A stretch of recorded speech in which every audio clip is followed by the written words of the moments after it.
Welcome back to Heart to Horizon, where we dive deep into the things that matter most, explore the highs and lows of life, and most importantly, grow together. Today we're talking about something that I feel we don't give enough credit to: discipline. But not in the way you might be thinking. This episode is all about reframing discipline as an act of self-love rather than self-punishment. We'll also talk about how making small, consistent changes over time is way more sustainable than trying to transform your life overnight.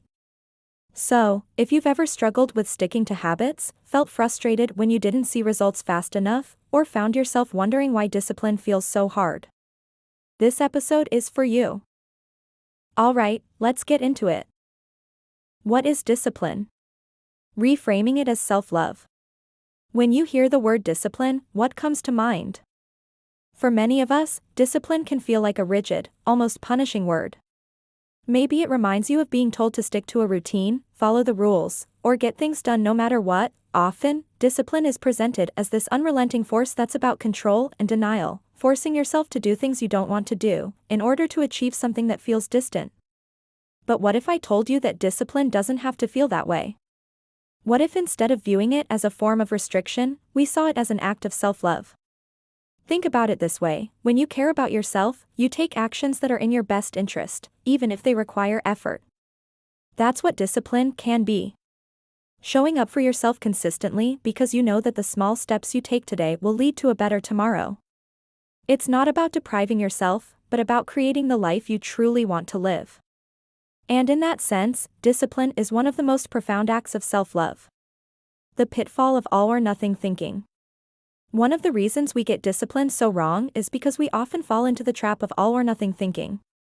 You know what I'm talking about. That mindset where we either go all in, or not at all. Maybe you've decided you're going to start working out, so you throw yourself into an intense 7-day fitness plan.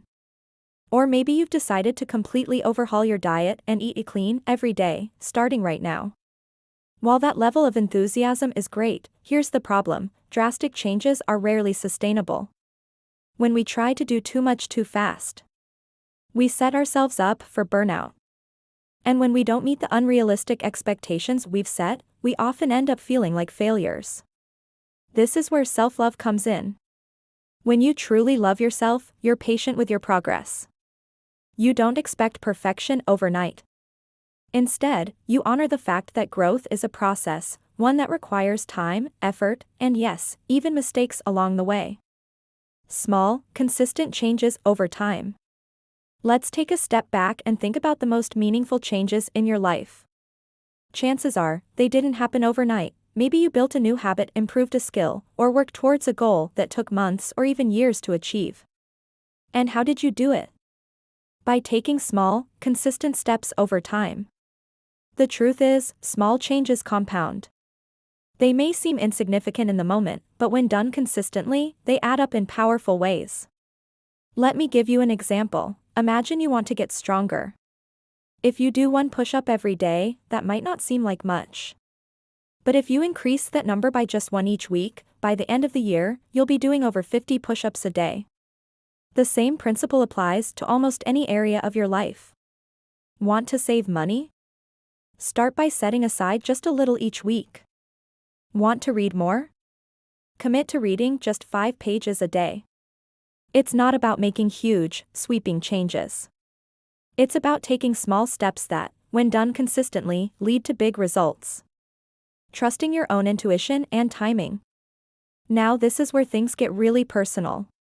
When we talk about self-love and discipline, it's important to recognize that everyone's journey looks different. There's no one-size-fits-all approach to growth, and there's no timeline that you have to follow. You know yourself better than anyone else. You know your limits, your desires, and your unique circumstances. So why do we so often look to others for validation or compare our progress to theirs? One of the most powerful things you can do is trust your own intuition. Trust that you know what's best for you, and trust that you're exactly where you need to be right now. There's no rush. If you need to slow down, that's okay. If you're feeling inspired to push harder, that's great too. The point is to listen to yourself and honor your own timing. And let me tell you, when you start doing that, when you stop comparing yourself to others and start trusting your own process, everything changes. You no longer feel the need to chase after arbitrary deadlines or force yourself into a mold that doesn't fit. Instead, you start to flow with your own rhythm, and that's where true growth happens. Setting personal goals and building systems. Let's talk about goals for a minute. We all know that setting goals is important, but often, we focus too much on the outcome and not enough on the process. We say things like, I want to lose 20 pounds, or, I want to get a promotion, but we don't always think about the daily actions that will get us there. For example, instead of focusing on the goal of losing 20 pounds, you could create a system where you prioritize eating nutritious meals and moving your body in ways that feel good to you. Instead of focusing on getting a promotion, you could build a system where you consistently improve your skills, seek feedback, and take on new challenges at work.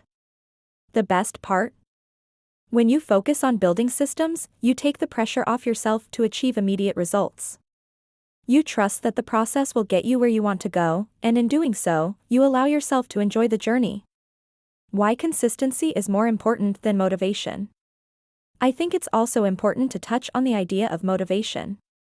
We often hear people say things like, I just need to get motivated, or, I can't do this because I'm not motivated. But here's the thing, motivation is fleeting. Some days you'll feel motivated, and other days you won't. That's just how it is. But discipline. That's something you can rely on. When you view discipline as an act of self-love, you don't wait for motivation to show up. Instead, you create systems and habits that you stick to, even on the days when you don't feel like it. And because you're taking small, manageable steps, you don't need a huge surge of motivation to keep going. This is why consistency is so much more important than motivation. Consistency doesn't require you to be on all the time. It just requires you to keep showing up, even when you don't feel like it. And remember, showing up for yourself is an act of love. Celebrating progress along the way. One last thing I want to emphasize is the importance of celebrating your progress. It's so easy to get caught up in what you haven't achieved yet, but taking the time to acknowledge how far you've come is crucial. Every small win matters. Whether it's sticking to your habit for a week, improving your performance by just a little, or simply making it through a tough day without giving up, those moments deserve to be celebrated. When you celebrate your progress, you reinforce the idea that discipline is about supporting yourself, not punishing yourself. You remind yourself that every step forward, no matter how small, is a step in the right direction.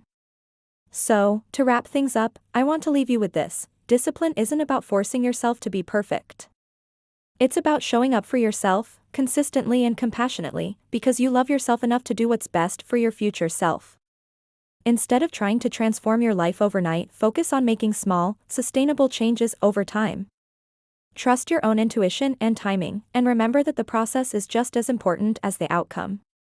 Build systems that support your goals, celebrate your progress, and know that every step you take is bringing you closer to the life you want to live. Thank you so much for tuning into Heart to Horizon today. If this episode resonated with you, I'd love to hear your thoughts. You can leave a comment or share it with someone who might need this reminder. Until next time, keep taking those small steps forward, and remember, you've got this.